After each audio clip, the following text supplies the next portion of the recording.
श्री रामचरितमानस बालकांड अध्याय 38। विश्वामित्र का राजा दशरथ से राम लक्ष्मण को मांगना। ताड़का वध। जो व्यापक अकल्प निर्वयव इच्छारहित अजन्मा और निर्गुण है तथा जिनका न नाम है न रूप, वही भगवान भक्तों के लिए नाना प्रकार के अनुपम अलौकिक चरित्र करते हैं। ये सब चरित्र मैंने गाकर बखान कर कहा। अब आगे की कथा मन लगाकर सुनो। ज्ञानी महामुनि विश्वामित्र जी वन में शुभाश्रम पवित्र स्थान जानकर बसते थे, जहां वे मुनि जप यज्ञ और योग करते थे, परंतु मारीच और सुबाहु से बहुत डरते थे। यज्ञ देखते ही राक्षस दौड़ पड़ते थे और उपद्रव मचाते थे, जिससे मुनि बहुत दुख पाते थे। गादी के पुत्र विश्वामित्र जी के मन में चिंता छा गई कि ये पापी राक्षस भगवान के मारे बिना न मरेंगे।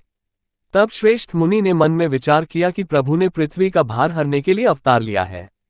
इसी बहाने जाकर मैं उनके चरणों का दर्शन करूं और विनती करके दोनों भाइयों को ले आऊं। आहा, जो ज्ञान वैराग्य और सब गुणों के धाम है, उन प्रभु को मैं नेत्र भरकर देखूंगा। बहुत प्रकार से मनोरथ करते हुए जाने में देर नहीं लगी। सरयू जी के जल में स्नान करके वे राजा के दरवाजे पर पहुंचे। राजा ने जब मुनि का आना सुना, तब वे ब्राह्मणों के समाज को साथ लेकर मिलने गए और दंडवत करके मुनि का सम्मान करते हुए उन्हें लाकर अपने आसन पर बैठाया।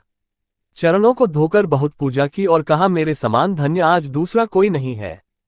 फिर अनेक प्रकार के भोजन करवाए, जिससे श्रेष्ठ मुनि ने अपने हृदय में बहुत ही हर्ष प्राप्त किया। फिर राजा ने चारों पुत्रों को मुनि के चरणों पर डाल दिया, उनसे प्रणाम कराया। श्री रामचंद्र जी को देखकर मुनि अपनी देह की सुधि भूल गए। वे श्री राम जी के मुख की शोभा देखते ही ऐसे मग्न हो गए, मानो चकोर पूर्ण चंद्रमा को देखकर लुभा गया हो। तब राजा ने मन में हर्षित होकर ये वचन कहे, हे मुनि, इस प्रकार कृपा तो आपने कभी नहीं की। आज किस कारण से आपका शुभागमन हुआ, कहिए, मैं उसे पूरा करने में देर नहीं लगाऊंगा। मुनि ने कहा, हे राजन, राक्षसों के समूह मुझे बहुत सताते हैं, इसीलिए मैं तुमसे कुछ मांगने आया हूँ। छोटे भाई सहित श्री रघुनाथ जी को मुझे दो। राक्षसों के मारे जाने पर मैं सनात सुरक्षित हो जाऊंगा। हे राजन, प्रसन्न मन से इनको दो, मोह और अज्ञान को छोड़ दो। हे स्वामी, इससे तुमको धर्म और सुयश की प्राप्ति होगी और इनका परम कल्याण होगा। इस अत्यंत अप्रिय वाणी को सुनकर राजा का हृदय कांप उठा और उनके मुख की कांति फीकी पड़ गई। उन्होंने कहा, हे ब्राह्मण, मैंने चौथेपन में 4 पुत्र पाए हैं, आपने विचार कर बात नहीं कही। हे मुनि, आप पृथ्वी, गो, धन और खजाना मांग लीजिए, मैं आज बड़े हर्ष के साथ अपना सर्वस्व दे दूंगा। देह और प्राण से अधिक प्यारा कुछ भी नहीं होता, मैं उसे भी एक पल में दे दूंगा।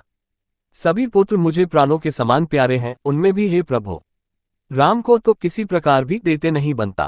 कहाँ अत्यंत डरावने और क्रूर राक्षस और कहाँ परम किशोर अवस्था के बिल्कुल सुकुमार मेरे सुंदर पुत्र। प्रेम रस में सनी हुई राजा की वाणी सुनकर ज्ञानी मुनि विश्वामित्र जी ने हृदय में बड़ा हर्ष माना। तब वशिष्ठ जी ने राजा को बहुत प्रकार से समझाया, जिससे राजा का संदेह नाश को प्राप्त हुआ। राजा ने बड़े ही आदर से दोनों पुत्रों को बुलाया और हृदय से लगाकर बहुत प्रकार से उन्हें शिक्षा दी। फिर कहा, हे नाथ, ये दोनों पुत्र मेरे प्राण हैं। हे मुनि, अब आप ही इनके पिता हैं, दूसरा कोई नहीं। राजा ने बहुत प्रकार से आशीर्वाद देकर पुत्रों को ऋषि के हवाले कर दिया। फिर प्रभु माता के महल में गए और उनके चरणों में सिर नवाकर चले। पुरुषों में सिंह रूप दोनों भाई राम लक्ष्मण मुनि का भय हरने के लिए प्रसन्न होकर चले। वे कृपा के समुद्र, धीर बुद्धि और संपूर्ण विश्व के कारण के भी कारण हैं।